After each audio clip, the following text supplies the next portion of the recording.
नमस्कार दोस्तों, मैं सौरभ सक्सेना कल्याणी आईएएस एकेडमी में आप सभी का स्वागत करता हूं। दोस्तों, पिछले लेक्चर में मैंने गुप्तोत्तर काल के बारे में डिस्कशन किया था और अब हम लोग गुप्तोत्तर काल से आगे बढ़ते हैं। यहाँ हम लोग सबसे पहले देखेंगे जो त्रिपक्षीय संघर्ष हुआ था। अब मैं बात कर रहा हूँ आपसे त्रिपक्षीय संघर्ष की। तो ये देखिए, ये जो त्रिपक्षीय संघर्ष हुआ था ये कन्नौज को लेकर के हुआ था। अब कन्नौज को लेकर के त्रिपक्षीय संघर्ष किन किन के बीच में हुआ था? तो उनमें राष्ट्रकूट थे। देखिए, ये राष्ट्रकूटों का साम्राज्य दिख रहा है यहाँ पर। दूसरे थे गुर्जर प्रतिहार और तीसरे थे पाल। तो इन तीन शक्तियों के बीच में कन्नौज को लेकर के बहुत लंबा, लगभग 200 साल तक संघर्ष चलता है। इसी संघर्ष को त्रिपक्षीय संघर्ष कहा जाता है क्योंकि इसमें तीन महत्वपूर्ण शक्तियां शामिल रही थी। अब ये संघर्ष कन्नौज को लेकर के क्यों होता है? तो दोस्तों देखिए, एक तरफ आपको ये यमुना नदी दिख रही है यहाँ पर और ये गंगा नदी जा रही है यहाँ से। तो एक तो हमने देखा गंगा नदी के किनारे तो था ही, साथ में गंगा और यमुना नदी के बीच में भी था ये। तो हमने देखा कि बहुत ज्यादा फर्टिलिटी, अच्छा फर्टाइल एरिया, अच्छा उपजाऊ क्षेत्र ये देखने को मिलता है कन्नौज, और साथ में व्यापारिक दृष्टि से भी ये बहुत महत्वपूर्ण था ये। तो हमने क्या देखा कि गंगा और यमुना दोआब पर स्थित होने के कारण ये काफी उपजाऊ था और इस कारण जो है यहाँ आप कह सकते हैं ट्रेड बहुत अच्छा था, व्यापार बहुत अच्छा देखने को मिलता था। तो हर्ष के बाद जो है उत्तर भारत का ये सबसे महत्वपूर्ण आपको नगर देखने को मिलेगा जिसको कि कन्नौज कहा जाता था। तो ये तीन महाशक्तियां थी। इन तीनों महाशक्तियों की राजनीतिक महत्वाकांक्षाएं एक जैसी थी। तीनों चाहती थी कि हम लोग कन्नौज पर अपना आधिपत्य जमा लें। अब इस जो त्रिपक्षीय संघर्ष की जो शुरुआत होती है वह कैसे होती है? तो यहाँ मैं बात करूंगा वत्सराज की, जो कि ये प्रतिहार का शासक हुआ करता था। अब इसने क्या किया था? इंद्रायुध नाम का जो व्यक्ति था, जो कि आयुध शासक था और जो कि कन्नौज पर शासन करता था, वत्सराज ने कन्नौज पर आधिपत्य जमाने का प्रयास किया था। तो यहां से ये संघर्ष शुरू होता है। अब जो संघर्ष का जो प्रथम चरण था, इसमें वत्सराज जो कि प्रतिहार से था, धर्मपाल जो कि पाल नरेश था, और राष्ट्रकूट नरेश जिसमें कि हम ध्रुव की बात करते हैं। तो ये प्रथम संघर्ष जो है इन तीन के बीच में चला था, वत्सराज, धर्मपाल और ध्रुव के बीच में। धर्मपाल को पराजित करने के उपरांत वत्सराज का ध्रुव से संघर्ष हुआ और इस संघर्ष में ध्रुव विजयी रहा। तो जो प्रथम संघर्ष था तो ये तो हमने देख लिया। अब जैसा कि मैंने आपको बताया 200 वर्षों तक ये संघर्ष चलता रहा था। तो इसमें कभी कोई राष्ट्रकूट शासक विजय होता था, तो कभी कोई आपका पाल शासक होता था, तो कभी प्रतिहार से कोई विजय प्राप्त कर लिया करता था। तो अब यहाँ से बड़ा मुश्किल है इतने लंबे समय जो संघर्ष चला के कौन जीता, क्या हुआ। कुल मिलाकर के अगर हम अंत में देखें तो इस युद्ध में ये जो है शुरू में जो त्रिभुजाकार युद्ध था, अब ये त्रिपक्षीय नहीं रह गया था। अब ये दो पक्षों के बीच में लास्ट में बचता है। तो दो पक्ष लास्ट में कौन से बचते हैं? प्रतिहार और राष्ट्रकूट बचते हैं। तो कन्नौज पर फाइनली जो है प्रतिहारों का अधिकार हो जाता है और इसके बाद जो है 9वीं शताब्दी तक कन्नौज को लेकर के छोटे छोटे संघर्ष चलते रहते हैं। तो ये तो था त्रिपक्षीय संघर्ष। मैंने आपको बता दी क्या कारण थे और कौन कौन से इसमें शक्तियां इसमें शामिल थी। अब ये तीन नाम आपको याद रखने होंगे, कौन कौन सी शक्तियां थी, ये आप लोग याद रखिएगा। अब इसके बाद हम लोग बात करते हैं कन्नौज में जो मौखरी वंश हुआ, उस मौखरी वंश के बारे में भी कुछ हम लोग पढ़ेंगे। कुछ क्वेश्चंस यहाँ से भी निकल के आते हैं। अब अगर हम मौखरी की बात करें तो ये जो निवासी थे तो ये कहाँ के पाए गए हैं? तो ये गया जिले के निवासी थे। अगर हम इनकी मूल वंश की बात करें तो ये इनका मूल वंश जो है कन्नौजी था, लेकिन इनकी शाखाएं जो थी बिहार के गया और राजस्थान तक फैली हुई थी। अब मैं बात कर रहा हूं गया की। यहाँ बराबर और नागार्जुनी गुफाएं हैं। इनके अभिलेखों से हमको मौखरियों के 3 आरंभिक शासकों के नाम पता पड़ते हैं। ये कौन कौन थे? यज्ञ वर्मा, शार्दुल वर्मा और अनंत वर्मा। तो कहने का तात्पर्य ये है कि एक तो ये बिहार और राजस्थान तक ये लोग, इनकी शाखाएं हमको देखने को मिली। और इसके बारे में हमें जानकारी कहाँ से मिलती है? तो गया के पास में ही बराबर और नागार्जुनी गुफाएं हैं। यहाँ जो अभिलेख मिले उन अभिलेखों से हमें मौखरी वंश के 3 आरंभिक शासकों के बारे में जानकारी मिलती है। अब ये वंशज जो थे तो मुखर नामक आदि पुरुष के वंशज होते हैं, ये हमें ऐसा कहीं पढ़ने में मिलता है। अब अगर हम इनके संस्थापक की बात करें तो मौखरी वंश के जो संस्थापक हुए वो हरिवर्मा थे। अब मैं बात कर रहा हूँ राजनीति में महत्वपूर्ण भूमिका। तो गुप्त साम्राज्य का जब पतन हुआ इसके पश्चात उत्तर भारत को राजनीति में महत्वपूर्ण भूमिका निभाने वाली शक्तियों में मौखरियों का प्रमुख स्थान रहा है। तो हम लोग ये क्यों बात कर रहे हैं, क्योंकि ये जो मौखरी थे इनका उत्तर भारत की राजनीति में बहुत इंपॉर्टेंट प्लेस देखने को मिलता है। अब मैं बात करता हूँ स्वतंत्र राज्य। तो गुप्तों की कमजोरी है ना, जो गुप्त थे धीरे धीरे जब वो कमजोर होते गए, उनका पतन हुआ, तो उनकी कमजोरियों का फायदा किसने उठाया, मौखरियों ने उठाया और क्या किया, एक स्वतंत्र राज्य की स्थापना कर ली। अब इनकी शक्ति का जो केंद्र था वो क्या था, कन्नौज था, इसीलिए हम लोग इनको कन्नौज के मौखरी कहते हैं। तो क्या हमने देखा कि जैसे धीरे धीरे जैसे जैसे गुप्त साम्राज्य, गुप्तों का पतन होता है, ये लोग कमजोर होते हैं, इनके शासक कमजोर होते जाते हैं, तो यहाँ पर क्या देखने को मिलता है कि मौखरी वंश के जो शासक थे वो जो है इसका फायदा उठाते हैं और कन्नौज को जो है अपना केंद्र बना लेते हैं। तो राजनीति का जो केंद्र था वह पाटलिपुत्र के स्थान पर अब क्या हो गया था, कन्नौज हो चुका था। तो जब तक हम हर्षवर्धन को पढ़ते हैं तो हर्षवर्धन के समय तक क्या था, पाटलिपुत्र ही जो था वह राजनीतिक शक्ति का केंद्र देखने को मिलता है। लेकिन अब जैसे जैसे गुप्तों का पतन होता है वैसे वैसे क्या होता है, पाटलिपुत्र अपना जो है पॉलिटिकल इंपॉर्टेंस खो देता है और अब पॉलिटिकल इंपॉर्टेंस कौन गेन कर लेता है, यहाँ से कन्नौज गेन कर चुका होता है। और इसी कारण जो है जो महत्वपूर्ण शक्तियां थी, जैसे हमने देखा गुर्जर प्रतिहार, पाल, ये सभी जो है कन्नौज पर आधिपत्य करने के लिए लड़ाइयां लड़ती रहती हैं।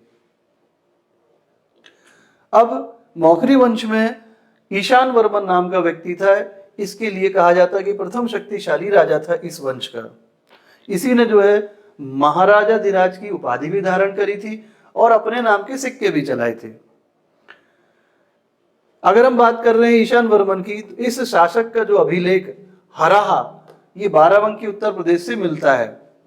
तो अब ये क्वेश्चन आपसे पूछा जा सकता है कि हराहा बाराबंकी का जो अभिलेख है ये किससे संबंधित रहा है।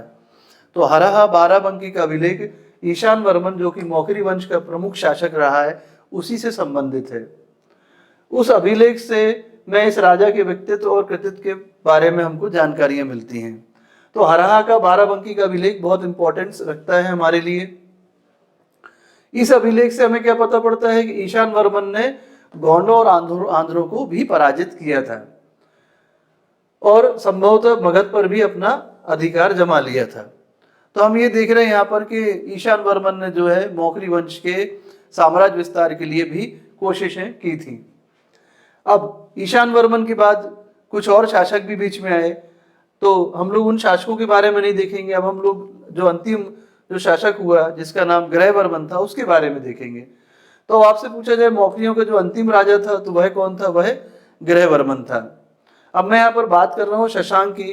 तो शशांक और जो गुप्त शासक था देवगुप्त, इन दोनों ने मिलकर के क्या किया था, कन्नौज पर आक्रमण किया था और ग्रहवर्मन की हत्या कर दी थी और उसकी जो पत्नी थी राजश्री उसको भी कैद कर लिया था। चूंकि इनकी कोई संतान नहीं थी तो यहाँ से क्या हुआ था, मौखरी राजवंश का अंत हो गया था।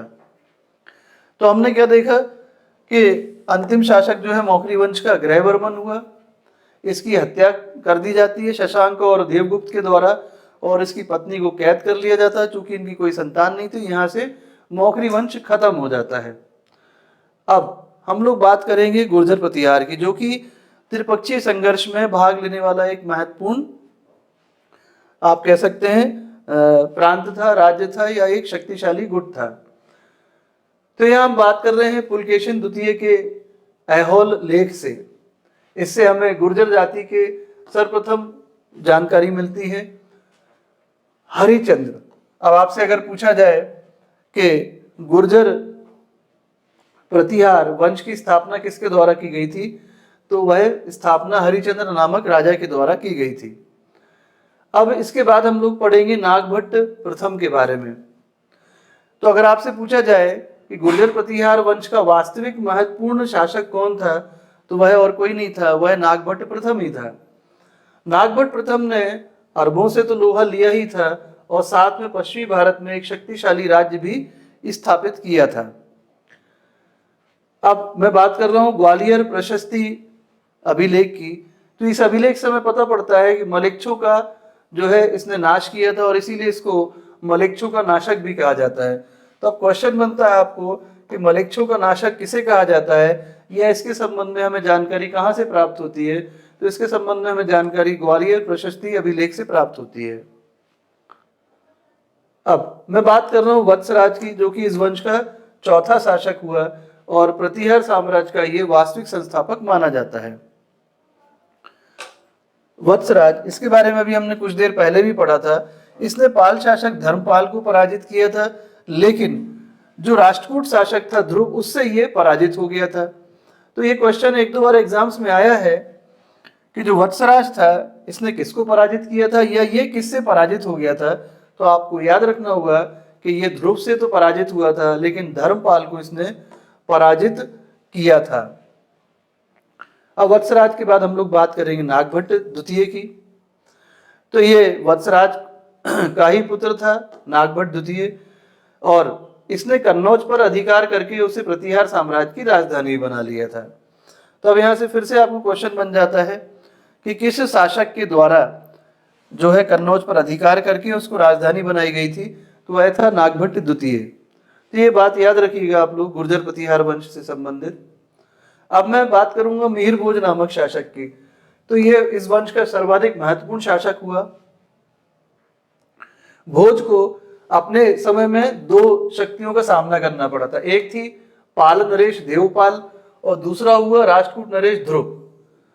तो इनसे इनको जो है मिहिर भोज को पराजित होना पड़ा था।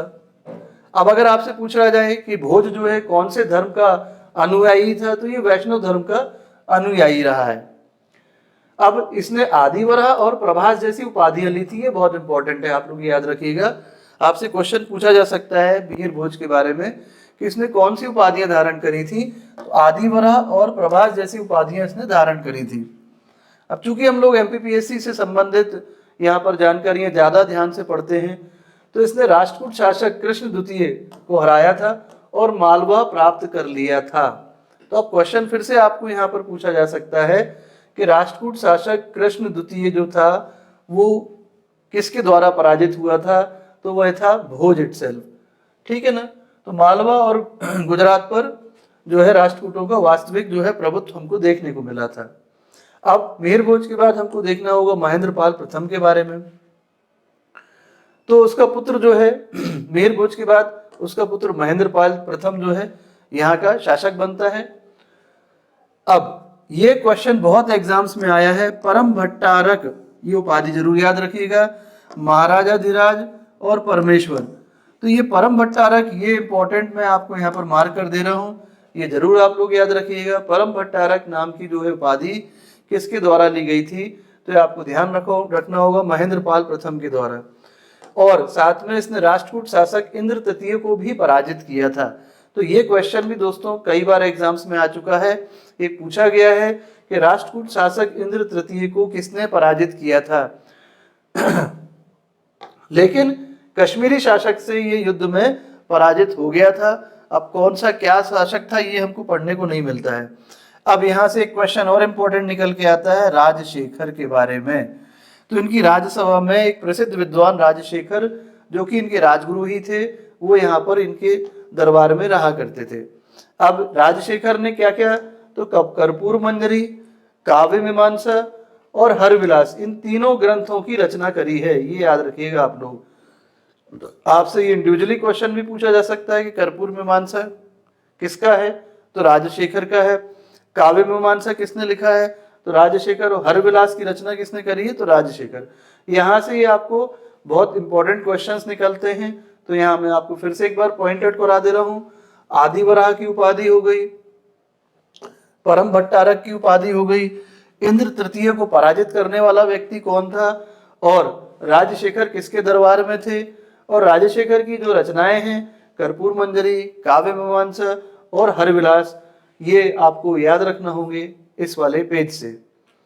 चलिए अब हम आगे बात करेंगे महिपाल के बारे में। तो महिपाल भी इस वंश का एक प्रतापी शासक देखने को मिलता है।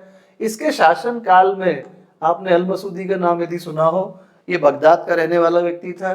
तो महिपाल के शासक ये गुजरात आया था। तो एक क्वेश्चन आपको यहीं से बन गया कि जो है ये अल मसूदी किसके शासन काल में भारत आया था, तो आपको फिर महिपाल से इसको जोड़ के याद रखना होगा।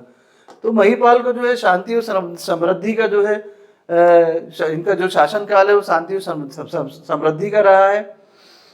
महिपाल का जो शासन काल था उसके लिए कहा जाता है कि वह शांति और समृद्धि का काल रहा है। राजशेखर ने आर्यावर्त का महाराजाधिराज इसको बोला है। तो अब क्वेश्चन ये पूछा जा सकता है कि आर्यावर्त का महाराजाधिराज किसे कहा गया था। राजशेखर को महेंद्रपाल प्रथम और महिपाल दोनों ने संरक्षण दिया था। अगर मान लीजिए आपसे क्वेश्चन पूछा जाए कि राजशेखर को संरक्षण किसके द्वारा दिया हुआ था, तो ये दोनों नाम याद रखने होंगे, महेंद्रपाल और महिपाल। आपको यदि दोनों ऑप्शन देंगे तो उसी तरह से आंसर ऑप्शंस बनाए होंगे, या तो फिर एक ही ऑप्शन आपको एग्जाम में आएगा। अब महिपाल के समय में ही गुर्जर साम्राज्य का विघटन प्रारंभ हो गया था। तो यहाँ से हमने क्या देखा कि अब धीरे धीरे जो है इनके बाद के जो शासक थे वो कमजोर होते गए और वो जो है वंश को संभाल नहीं पाते हैं।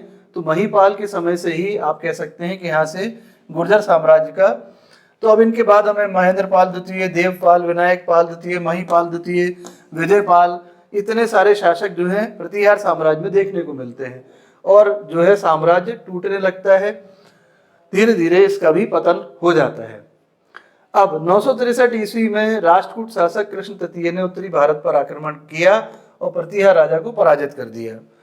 तो यहां से जो है प्रतिहार साम्राज्य विघटित हो जाता है। अब एक क्वेश्चन जरूर याद रखिएगा, 1018 ईस्वी में महमूद गजनवी के बारे में सभी लोग जानते हैं, जिसने कि 1025 में सोमनाथ मंदिर को भी लूटा था, भारत पर कई बार 17 बार आक्रमण किया है। तो महमूद गजनवी ने जो कमजोर गुर्जर शासक था राज्यपाल, इसको हराया था और इसको अपने अधीन कर लिया था। इनका जो पुत्र था त्रिलोचन पाल महमूद गजनवी से, वो भी पराजित हो गया था। तो यहाँ से प्रतिहारों का फाइनली अंत देखने को मिलता है हमको। तो यह याद रखिएगा कि महमूद गजनवी का भी जो है प्रतिहार शासकों के साथ युद्ध हुआ था। वो फाइनली जब महमूद गजनवी से इन लोगों का युद्ध होता है तो ये वंश पूरी तरह से खत्म हो जाता है। इस वंश का अंतिम शासक यशपाल होता है। तो ये नाम जरूर याद रखिएगा कि इस वंश का जो अंतिम शासक है वो यशपाल हुआ, यहाँ से ये वंश खत्म हो जाता है। तो ये तो था गुर्जर प्रतिहार वंश के बारे में। अब अगला वंश जो हम लोग पढ़ेंगे वो है दिल्ली का चौहान वंश। ये भी एग्जाम के लिए बहुत इंपॉर्टेंस रखता है।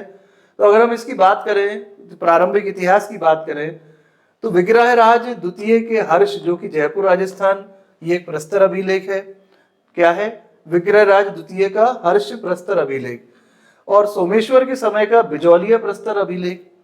इससे हमें जो है दिल्ली के चौहान वंश की प्रारंभिक जानकारियां प्राप्त होती हैं। अब हम प्रारंभिक नरेश की बात करें तो कन्नौज के प्रतिहार शासकों के ये सामंत थे, है ना। तो कन्नौज पे हमने देखा कि प्रतिहार वंश के जो है शासकों ने बहुत लंबे समय तक संघर्ष किया था कन्नौज को प्राप्त करने के लिए। तो वहाँ जो प्रतिहार जो शासक थे उन्हीं के जो सामंत थे, है ना, वही जो है दिल्ली के चौहान वंश के प्रारंभिक राजा रहे हैं। अब हम बात करेंगे यहाँ पर वाकपति राज प्रथम की। तो प्रतिहारों से अपने को स्वतंत्र इन्होंने कर लिया था, है ना। तो जैसा कि हमने देखा था कि प्रतिहार के ये सामंत थे और प्रतिहारों से जो है वाकपति राज प्रथम ने अपने आप को स्वतंत्र घोषित कर दिया था। तो यहाँ से ये हमको शुरुआत देखने को मिलती है।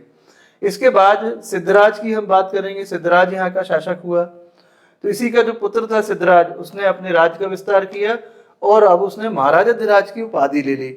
मतलब यहाँ से आप कह सकते हैं कि अब उसको डर खत्म हो गया। अब सिद्धराज के बाद उसका पुत्र जो है विग्रहराज द्वितीय जो है इसका उत्तराधिकारी होता है और इसके द्वारा जो है चालुक्य शासक मूलराज प्रथम को पराजित किया जाता है। तो अब देखने को हमको मिल रहा है कि यह अपना आप यहाँ से साम्राज्य विस्तार भी चालू कर देते हैं, युद्ध करना शुरू कर देते हैं। पृथ्वीराज प्रथम, है ना। अजयराज की बात करेंगे, अजयराज प्रथम जो है पृथ्वीराज प्रथम के बाद उसका पुत्र अजयराज बैठता है। ठीक है, बीच में कुछ शासक हुए, जरूरी नहीं हम उनके बारे में देखें। तो इसने जो है अजमेर नगर की स्थापना की थी और अपनी राजधानी बनाई थी। अब हम बात करेंगे विग्रहराज चतुर्थ की। तो विग्रहराज चतुर्थ या उसको विसल देव भी कहा गया है, ये चौहान वंश का जो है सर्वाधिक शक्तिशाली राजा हुआ। तो आपको ये नाम तो जरूर याद रखना होगा, विग्रहराज चतुर्थ या उसे विसल देव कहा गया है, और ये चौहान वंश का सबसे शक्तिशाली शासक होता है। तो ये विजेता तो था ही, साथ साथ में ये एक अच्छा कवि और लेखक भी था, तो याद रखिएगा।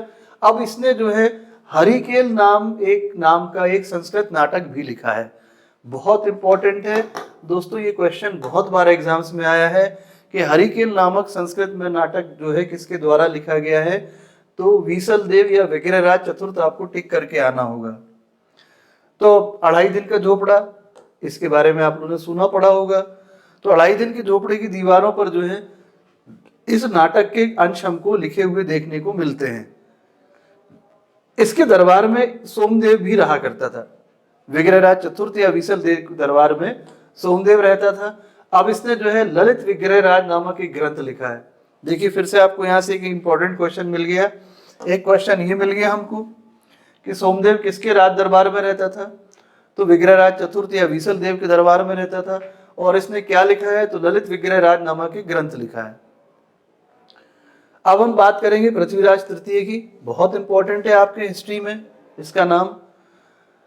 तो 1178 की बात कर रहे हैं, सोमेश्वर का पुत्र, इतिहास प्रसिद्ध जो पृथ्वीराज तृतीय है यहाँ का शासक होता है। आप सभी लोग जानते हैं इसे राय पिथौरा भी कहा जाता है। इसने बुंदेलखंड के चंदेल शासक परमरदी देव को 1182 में हराया था। और यहाँ पर जो परमरदी देव थे उनके आला उदल ये 2 सैनिक थे, उन्होंने बहुत कहना चाहिए निडरता के साथ युद्ध किया था। तो आला उदल ये 2 नाम बहुत फेमस हैं। अब मोहम्मद गौरी के बारे में आप लोगों ने सुना है, पढ़ा भी होगा। तो 1191 में तराइन का जो प्रथम युद्ध हुआ था, है ना, तो पृथ्वीराज चौहान और मोहम्मद गौरी के बीच में हुआ था ये युद्ध। तो इस युद्ध में पृथ्वीराज चौहान विजय हुए थे, लेकिन उन्होंने मोहम्मद गौरी को जाने दिया था। तो 1 साल बाद फिर से मोहम्मद गौरी ने वापस आक्रमण किया था 1192 ईस्वी में, और वापस मोहम्मद गौरी और पृथ्वीराज चौहान के बीच में युद्ध होता है उसी स्थान पर, इसीलिए उसको तराइन का द्वितीय युद्ध कहा गया है। इस युद्ध में जो है पृथ्वीराज पराजित होता है, और यहाँ से जो है ऐसा पढ़ने को मिलता है, कोई इतिहासकार कहते हैं कि ये मैदान से छोड़ के भाग गए थे, कुछ इतिहासकार बताते हैं कि इनकी हत्या कर दी गई थी, कुछ इतिहासकार बताते हैं कि इनको पकड़ करके इनको अंधा कर दिया गया था, वगैरह वगैरह। कुल मिलाकर के हमें तो याद रखना है कि 1192 में तराइन का जो दूसरा युद्ध हुआ था, इसमें पृथ्वीराज चौहान जो है मोहम्मद गौरी के हाथों पराजित हो गए थे, और यहाँ से उनका जीवन काल खत्म हो गया था। तराइन के दूसरे युद्ध से भारतीय इतिहास में क्या हुआ, एक बहुत बड़े हमको परिवर्तन देखने को मिले, और यहीं से जो है भारत में तुर्की साम्राज्य की स्थापना हो जाती है। तो पृथ्वीराज की मृत्यु के बाद जो है गौरी ने उसके लड़के गोविंद को भी अधीनता में रखा, अजमेर का शासक बना करके रखा था। लेकिन कुछ समय बाद विद्रोह हो जाता है, और 1192 ईस्वी में कुतुबुद्दीन ऐबक ने चौहानों का दमन कर दिया था और दिल्ली पर भी अधिकार कर लिया था। तो कुतुबुद्दीन ऐबक जो है ये गुलाम था, और आप कह सकते हैं कि जब मोहम्मद गौरी भारत से आक्रमण करके जाता था, क्षेत्रों को जीत के जाता था, तो यहाँ जो है वो अपने रिप्रेजेंटेटिव्स को छोड़ जाता था, और उन रिप्रेजेंटेटिव्स में से एक कौन हुआ करता था, कुतुबुद्दीन ऐबक। तो यहाँ 1192 ईस्वी में कुतुबुद्दीन ऐबक ने चौहानों को पूरी तरह से खत्म कर दिया था, दिल्ली पर अधिकार जमा लिया था। तो ये तो था दोस्तों दिल्ली के चौहान वंश के बारे में। अब आइए हम लोग मालवा के बारे में भी पढ़ते हैं। मालवा मध्य प्रदेश का प्रमुख हिस्सा है, एमपीपीएससी का एग्जाम दे रहे हैं तो इसके बारे में तो हम लोग कुछ ना कुछ देखना ही पड़ेगा। तो हम लोग बात कर रहे हैं 10वीं शताब्दी के आरंभ में मालवा में क्या था, तो प्रतिहारों का आधिपत्य जो था वह नष्ट हो गया था, और वहां पर अब क्या देखने को मिल गया था, परमार जो है ये शक्तिशाली होने लग गए थे। तो सबसे पहले हम लोग परमारों में बात करेंगे। सियक या श्रीहर्ष उसको कहा गया है। तो इस वंश का जो है प्रथम स्वतंत्र एवं शक्तिशाली शासक जो है सियक या उसे श्रीहर्ष कहा गया है। ये आपको नाम याद रखना होगा परमार से संबंधित। अब इसका संघर्ष जो है राष्ट्रकूटों से हुआ था। हम लोग अभी राष्ट्रकूटों के बारे में बहुत देर से देखते आ रहे हैं। परमारों की अगर आपसे प्रारंभिक राजधानी पूछी जाए तो उज्जैन थी, है ना। तो ये इंदौर से ज्यादा दूर नहीं है, 50-55 किलोमीटर दूरी है उज्जैन। महाकाल नगरी कही जाती है उज्जैन को। और बाद में जो इन्होंने अपनी राजधानी धार बना ली थी। तो परमारों की प्रारंभिक राजधानी याद रखना होगी आपको, उज्जैन थी, और बाद में इनकी राजधानी जो इन्होंने धार शिफ्ट कर दी थी। अब हम बात करेंगे वाकपति मुंज के बारे में। तो वाकपति मुंज जो है मालवा में अगर हम बात करें, परमारों की शक्ति का उत्कर्ष जो है ये वाकपति मुंज के समय में ही हमको देखने को मिलता है। उसने त्रिपुरी के कलचुरी और चालुक्य नरेश तैलभ द्वितीय को हराया था। तो अब ये देखने को हमको यहाँ से मिलता है कि इसने अपना यहाँ से अब राज विस्तार करना शुरू कर दिया था। तो क्या किया इसने, त्रिपुरी के कलचुरीस को हराया और चालुक्य नरेश तैलभ द्वितीय को भी पराजित किया। तो ये क्वेश्चन भी एग्जाम में कहीं ना कहीं आ चुके हैं। अब ये जो मुंज था, वाकपति मुंज, ये कला और साहित्य का बहुत बड़ा संरक्षक था। तो उसने कई कृत्रिम झीलों का भी निर्माण करवाया था। इनमें जो प्रमुख है धार में निर्मित मुंज सागर झील। तो आपसे क्वेश्चन यहाँ पर एमपीपीएससी पूछा जा सकता है। अगर हम एमपी जीके की भी बात करें तो ये क्वेश्चन इंपॉर्टेंट बनता है कि धार में जो मुंज सागर झील है ये किसके द्वारा बनवाई गई थी। तो आपको नाम याद रखना होगा, वाकपति मुंज था, जो कि मालवा के परमार शासकों में से एक रहा है। मालवा के बारे में हम लोग आगे बढ़ते हैं, परमार शासकों के बारे में। तो जैसा कि हमने देखा था कि कवि और विद्वानों का ये संरक्षक था। तो पद्मगुप्त, धनंजय, धनिक और हलायुध, ये जो विद्वान है ये इसी के दरबार में रहा करते थे। किसके, मुंज के दरबार में। और एटलीस्ट हमको दो नाम तो याद रखने, तीन, पद्मगुप्त, धनंजय और हलायुध, क्योंकि ये एग्जाम में पूछे गए हैं। तो मुंज ने जो है चालुक्य नरेश तैलभ द्वितीय को कई बार हराया। इतिहासों में, हमारे हिस्ट्री में 6 बार लिखा हुआ है। लेकिन 7वें बार जो है ये तैलभ द्वितीय ने जो है इसे बंदी बना लिया था और उसकी हत्या कर दी थी।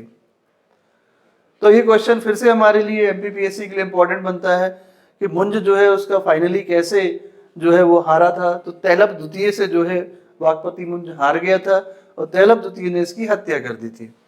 तो अगला शासक सिंधुराज होता है। अब हम लोग सिंधुराज के बारे में बात करेंगे। तो मुंज की मृत्यु के बाद उसका छोटा भाई सिंधुराज जो है यहाँ का शासक बनता है। तो वाकपति मुंज की डेथ होती है और उसका जो है छोटा भाई सिंधुराज यहाँ का शासक बनता है।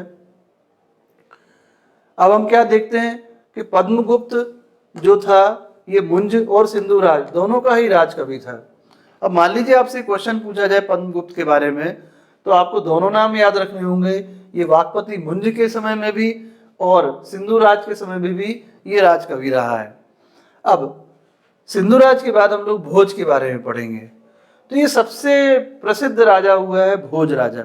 सभी सुनते हैं, एमपी में जो लोग रहते हैं वो सभी इसके बारे में जानते हैं। तो भोज ने जो है उनके जो समकालीन राजा थे, जैसे कल्याणी के चालुक्य और अनिलवाड़ के चालुक्य, इन लोगों को पराजित किया था।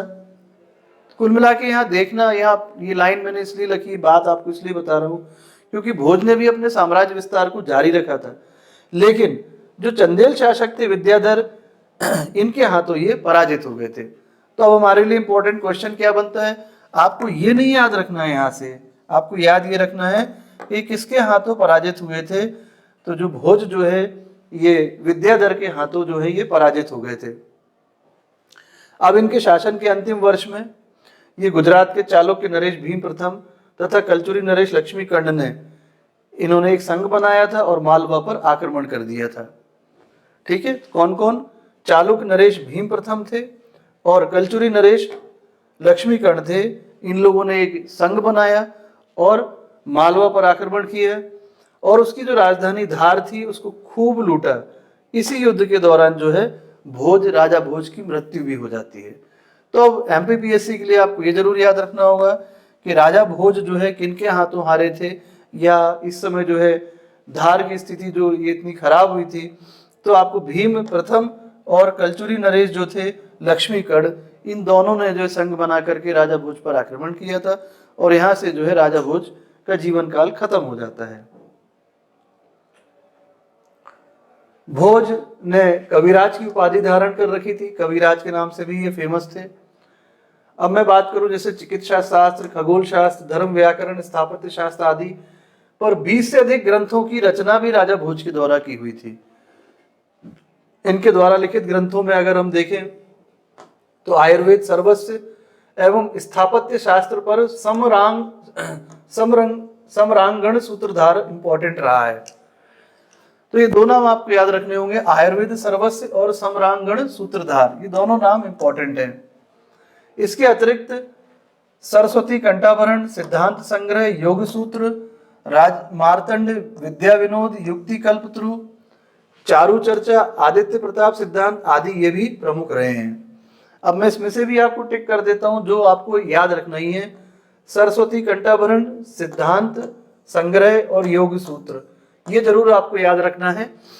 भोज ने धार नगरी का विस्तार किया था और वहां भोजशाला के रूप में प्रख्यात एक महाविद्यालय की भी स्थापना करी थी और यहाँ वाघ देवी की प्रतिमा की प्राण प्रतिष्ठा कराई थी। अब देखिए एमपीजीएस के लिए बहुत इंपॉर्टेंट क्वेश्चन है, आपसे पूछा जाएगा कि राजा भोज के द्वारा किस नगर में जो है महाविद्यालय की स्थापना करी गई थी, तो धार नगरी में, या उनके द्वारा कहाँ पर वाघ देवी की प्रतिमा की प्राण प्रतिष्ठा कराई गई थी, तो वो धार में ही महाविद्यालय में करवाई गई थी। अपने नाम पर उसने भोजपुर नामक नगर भी बसाया था, तो ये फिर से एक इंपॉर्टेंट क्वेश्चन मिल गया। और एक बहुत बड़े भोजसर नामक तालाब को का भी निर्माण करवाया था। तो भोजपुर एक नगर हो गया और एक भोजसर नामक तालाब भी हो गया। आईने अकबरी में प्राप्त उल्लेख के आधार पर भोज की राजसभा में 500 विद्वान हुआ करते थे। अब देखिए ये याद रखने वाली बात नहीं है, लेकिन आप देखिए कितना मतलब ये आप कह सकते हैं कि विद्वानों से कितना ज्यादा लगाव था। तो इनके राज्य में जो है 500 से ज्यादा विद्वानों को संरक्षण मिला हुआ था।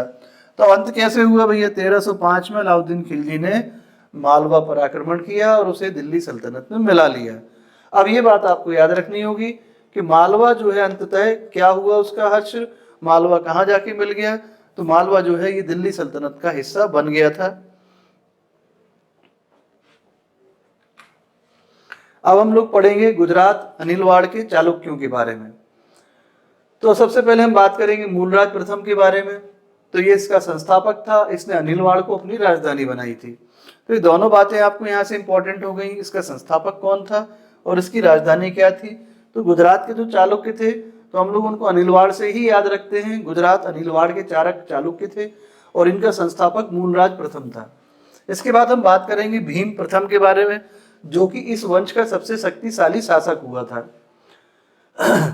इसके शासन काल में गुजरात पर महमूद गजनवी का आक्रमण 1025 में हुआ था। तो ये सब हम सब लोग कई जगह पढ़ चुके हैं कि 1025 ईस्वी में महमूद गजनवी ने सोमनाथ मंदिर को लूटा था। और अगर आपसे क्वेश्चन ये पूछा जाए कि इस समय जो है गुजरात का शासक कौन था, तो आपको भीम प्रथम याद रखना होगा। तो जब सोमनाथ के मंदिर को उसने लूट लिया था, अब सोमनाथ के मंदिर के बारे में बताया जाता है कि पहले ये लकड़ी का बना था, फिर ईंटों का बना था। तो इसको जो है बाद में भीमदेव प्रथम के द्वारा ही पत्थर का बनवाया गया था। तो अगर आपसे पूछा जाए कि इसका पुनर्निर्माण जो है करवाया गया है ना, पत्थर का बनवाया गया, तो किसके द्वारा बनवाया गया, तो भीमदेव प्रथम के द्वारा ही ये कार्य करवाया गया था। अब कुछ इतिहासकार इसमें कहते हैं कि इसका पुनर्निर्माण जो है कुमार पाल ने करवाया था। तो अब ये देख लीजिएगा, आपको दोनों ऑप्शन में से अगर कोई एक ऑप्शन आता है भीम प्रथम या कुमार पाल, तो आप फिर एक कोई भी टिक करके आ सकते हैं। इसके बाद जो है जय सिंह सिद्धराज के बारे में हम लोग पढ़ेंगे। तो यहाँ आपने आचार्य हेमचंद्र का नाम सुना होगा, जैन मुनि थे ये, है ना।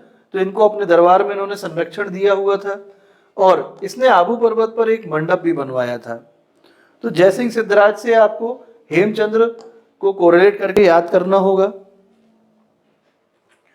अब हम बात करेंगे कुमारपाल के बारे में। तो चौहान, परमार और मालवा के शासकों के आक्रमण को इसने विफल किया था। तो इससे हमें यह सिद्ध होता है कि एक ये शक्तिशाली शासक था कुमारपाल। इसने राज्य में इन चीजों को बंद करवा दिया था, क्या क्या, जैसे पशु हत्या है, शराब पीना है इत्यादि। तो कुछ अच्छे काम भी इसके हमको देखने को मिलते हैं। अब वही चीज जो हमने पहले भी देखी थी कि सोमनाथ के मंदिर का जो है अंतिम रूप से पुनर्निर्माण कुमार पाल के द्वारा करवाया गया। तो अब इतिहासकारों में इसमें विभिन्न मत हैं। कुछ कहते हैं कि भीमदेव प्रथम के द्वारा करवाया गया था, कुछ कहते हैं कुमार पाल के द्वारा करवाया गया था। जयसिंह सूरी, ये बहुत इंपॉर्टेंट नाम हो गया, वो आपके लिए याद रखिएगा। जयसिंह सूरी नामक कवि ने कुमार पाल चरित नामक काव्य लिखा है। ये क्वेश्चन कई बार एग्जाम्स में है, इसको आप लोग याद रखिएगा। अब इनके बाद जो है कुमार पाल, फिर अजय पाल, फिर मूलराज द्वितीय, ये इन शासकों का क्रम रहा है इस वंश में। अब मूलराज द्वितीय हमें फिर इसके बारे में एक फैक्ट हमको मिलता है कि 1178 ईस्वी में आबू पर्वत के निकट मोहम्मद गौरी को इसने हराया था। अब मोहम्मद गौरी को चूंकि इसने पराजित किया था और मोहम्मद गौरी ने पृथ्वीराज चौहान को 1192 के तराइन के द्वितीय युद्ध में पराजित किया था। तो ये क्वेश्चन एग्जाम्स में आ चुका है कि मोहम्मद गौरी जो है किसके द्वारा पराजित हुआ था, वह था मूलराज द्वितीय। भीम द्वितीय इस वंश का अंतिम महान शासक हुआ। तो आपको ये फैक्ट भी याद रखना होगा कि इस वंश का अंतिम महान शासक कौन था। 1195 ईस्वी में भीम ने ऐबक की सेना को पराजित किया था, परंतु उसी वर्ष ऐबक ने जो दूसरा आक्रमण किया था अनिलवाड़ पर, तो उस पर फिर फाइनली ऐबक ने अपना कब्जा कर लिया था। तो अब आपको यह भी याद रखना होगा कि अनिलवाड़ जो है इसका अंत में क्या शुरू हुआ, तो कुतुबुद्दीन ऐबक ने 1195 ईस्वी में जब दूसरी बार आक्रमण किया था तो अनिलवाड़ जो है फिर दिल्ली सल्तनत का हिस्सा बन गया था। आइए अब हम लोग बंगाल के बारे में देखते हैं। तो बंगाल में दो प्रमुख वंश हुए, पाल वंश और सेन वंश। तो यहाँ पाल वंश जो है हम सबसे पहले बात करेंगे गोपाल की। तो इसकी स्थापना जो है बौद्ध धर्म का जो अनुयायी था गोपाल, इसने करी थी। और गोपाल के बाद हम बात करेंगे धर्मपाल की। तो इसने एक बहुत इंपॉर्टेंट उपाधि ली थी उत्तरापद स्वामी की।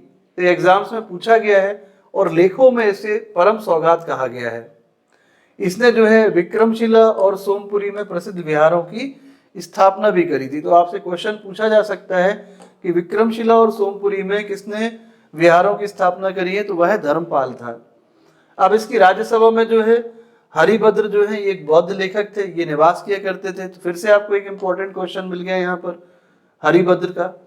इसके बाद हम बात करते हैं देवपाल की। देखिए बहुत छोटी सी चीजें हैं, हमको सबके बारे में याद रखना है, हम लोग याद रख सकते हैं, इतना कठिन नहीं है।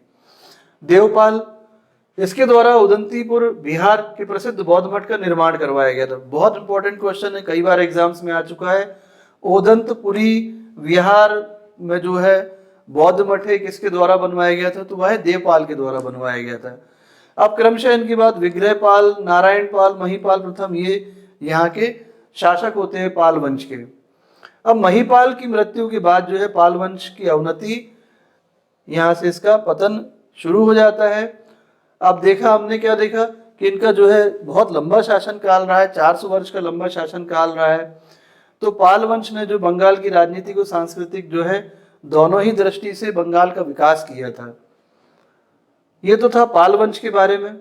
दोस्तों ये आज का मेरा लेक्चर था, जिसमें कि हमने त्रिपक्षीय संघर्ष, गुर्जर प्रतिहार वंश, पाल वंश, इन सब वंश के बारे में डिस्कशन किया था। यहाँ से बहुत महत्वपूर्ण क्वेश्चन बनते हैं एग्जाम्स में, तो आप लोग इनको अच्छे से देखिएगा। नमस्कार दोस्तों।